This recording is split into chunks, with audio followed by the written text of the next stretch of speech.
Israel America को सताया ईरानी प्रतिशोध का डर।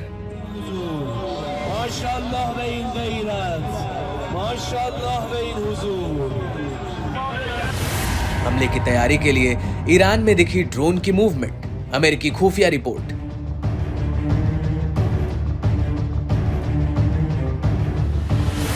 ईरान के जखीरे के वो घातक ड्रोन जिन्हें तेहरान कर सकता है इजराइल पर इस्तेमाल।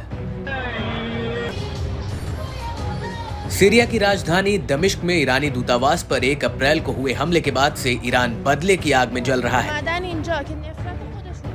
इस भीषण हमले में ईरान ने इस्लामिक रेवोल्यूशनरी गार्ड कॉर्प्स के 7 बड़े अधिकारियों को खो दिया, जिनकी मौत का बदला लेने के लिए ईरानी टॉप ब्रास ने इजराइल को उसकी कीमत चुकाने की धमकी तक दे डाली थी। और इसी ईरानी जवाबी हमले की खबरों के बीच इजरायली सेना हाई अलर्ट पर है। इजरायली और अमेरिकी अधिकारियों को न टालने वाली ईरानी प्रतिशोध का डर सता रहा है। अमेरिकी अधिकारियों का कहना है कि तेहरान इजराइल के अंदर सैन्य स्थलों को निशाना बना सकता है। अमेरिका ने खुफिया रिपोर्ट से मिली जानकारी को लेकर दावा किया कि ईरान में ड्रोन और क्रूज मिसाइलों सहित सैन्य संपत्ति की मूवमेंट देखी गई है। अमेरिकी अधिकारियों के मुताबिक इस कदम से ऐसा संकेत मिलता है कि तेहरान संभवतः अपने क्षेत्र के अंदर से इजरायली ठिकानों पर हमला करने की तैयारी कर रहा है। ईरान इजरायल पर हमला करने के लिए करेगा ड्रोन का इस्तेमाल।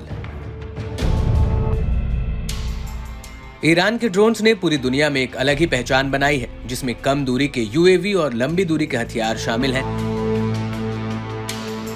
तेहरान ने रॉकेट और प्रोपेलर संचालित लंबी दूरी के टोही हमले और इलेक्ट्रॉनिक युद्ध ड्रोन का कई बार प्रदर्शन किया है। जब ड्रोन की बात आती है तो ईरान ने घरेलू डिजाइन के ड्रोन तो बनाए ही, साथ ही उसने कुछ अमेरिकी और इजरायली ड्रोन्स पर रिवर्स इंजीनियरिंग करके भी ड्रोन बनाए हैं। ड्रोन्स जिनका ईरान इजरायल के ऊपर कर सकता है सबसे अधिक इस्तेमाल। यूं तो ईरान के पास दर्जनों ड्रोन्स के डिजाइन हैं, जिनमें से यह चुनने में काफी मुश्किल है कि ईरान अपना बदला लेने के लिए कौन से ड्रोन का उपयोग कर सकता है। विश्लेषकों का कहना है कि अगर तेहरान ने इजरायल पर ड्रोन हमला करने का फैसला किया तो ड्रोन की रेंज इसमें भारी पड़ सकती है, क्योंकि ईरान के सबसे पश्चिमी क्षेत्रों और यहूदी राज्य इजरायल के बीच की दूरी 1000 से 1300 किलोमीटर के बीच की है। हालांकि क्षेत्र में ईरान के प्रॉक्सी के नेटवर्क के जरिए संभावित इजरायली लक्ष्यों और ड्रोन लॉन्च बिंदुओं के बीच की दूरी 100 किलोमीटर तक हो सकती है। शहीद 136 Iran aircraft manufacturing industrial company और शहीद एविएशन इंडस्ट्रीज द्वारा बनाया गया एक अद्वितीय, सरल और कम लागत वाला डेल्टा विंग ड्रोन डिजाइन है। उपग्रह नेविगेशन और जड़त्व निर्देशित यूएवी को युद्ध सामग्री केमिकेज ड्रोन की कैटेगरी में रखा गया है। शहीद 136 को प्रमुख बुनियादी ढांचे, किलेबंदी, युद्धपोतों, सैन्य और अन्य रणनीतिक और युद्ध क्षेत्र लक्ष्यों को लक्षित करने के लिए इसका उपयोग किया जा सकता है। शहीद 136 का वजन 200 किलोग्राम है। इसकी लंबाई 3.5 मीटर है, जो 2.5 मीटर के विंग स्पैन के साथ उड़ान भरता है। इसकी अधिकतम स्पीड 185 किलोमीटर प्रति घंटा है, जो 50 किलो का पेलोड लेकर 2500 किलोमीटर की रेंज तक उड़ सकता है। इसमें पिस्टन इंजन लगा हुआ है, जो ट्विन ब्लेड पुशर प्रोपेलर का शक्ति प्रदान करता है। मोहाजेर 10 ईरान के तरकश में सबसे नए ड्रोन डिजाइनों में से एक है। 2023 में लॉन्च किए गए बहुउद्देशीय यूएवी को निगरानी, लंबी दूरी के हमलों, इलेक्ट्रॉनिक युद्ध और पूर्ण स्पेक्ट्रम श्रेष्ठता के लिए डिजाइन किया गया है। ईरान की सबसे पुरानी ड्रोन निर्माता company courts aviation industries company द्वारा इसे डिजाइन किया गया। मोहाजेर 10 एक मध्यम ऊंचाई, लंबे समय तक चलने वाला यूएवी है। ये ईरान के बेड़े में सबसे बड़े मानव रहित हवाई विमानों में से एक है। मोहाजेर 10 2000 किलोमीटर की रेंज के साथ 24 घंटे तक उड़ान भरने में सक्षम है। ये 300 किलोग्राम तक का वजन ले जाने में सक्षम है। ये ड्रोन उन्नत इलेक्ट्रॉनिक और खुफिया प्रणालियों से लैस 24 घंटे के लिए 7000 मीटर तक की ऊंचाई पर उड़ान भरने की क्षमता रखता है। मोहाजेर 10 देखने में अमेरिकी ड्रोन MQ-9 रीपर ड्रोन की तरह लगता है। अराश 2 ईरानी रक्षा उद्योग संगठन द्वारा निर्मित अराश 2 एक प्रोपेलर संचालित स्ट्राइक ड्रोन है। साल 2020 में इसे ईरान की सेना में शामिल किया गया। इस ड्रोन को रणनीतिक लक्ष्यों के खिलाफ हमलों के लिए डिजाइन किया गया है। विस्फोटकों के अपने पैकेज के अलावा अराश 2 में कथित तौर पर दुश्मन की वायु रक्षा को दबाने के लिए डिजाइन की गई क्षमताएं हैं।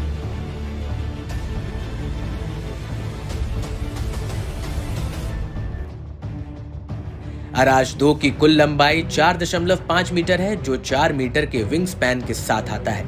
इसका वजन 2000 किलो और रेंज 1000 किलोमीटर है। ये ड्रोन 30 किलोग्राम तक का वजन ले जाने में सक्षम है। रॉकेट इंजन के साथ इसमें 260 किलोग्राम तक विस्फोटक पैक किया जा सकता है। जेट इंजन द्वारा संचालित होने के कारण ये 350 किलोमीटर प्रति घंटा की स्पीड से 5.5 किलोमीटर की ऊंचाई तक उड़ सकता है। कर्रार बहुमुखी जेट संचालित यूएवी का एक परिवार है।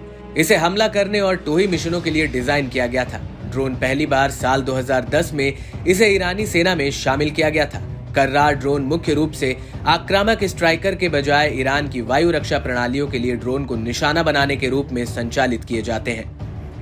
2023 में कर्रार ड्रोन के एक उन्नत संस्करण का अनावरण किया गया था, जो हवा से हवा में मार करने वाली मिसाइलों का उपयोग करके शत्रुतापूर्ण हवाई खतरों का पता लगा सकता है और उनका सामना कर सकता है।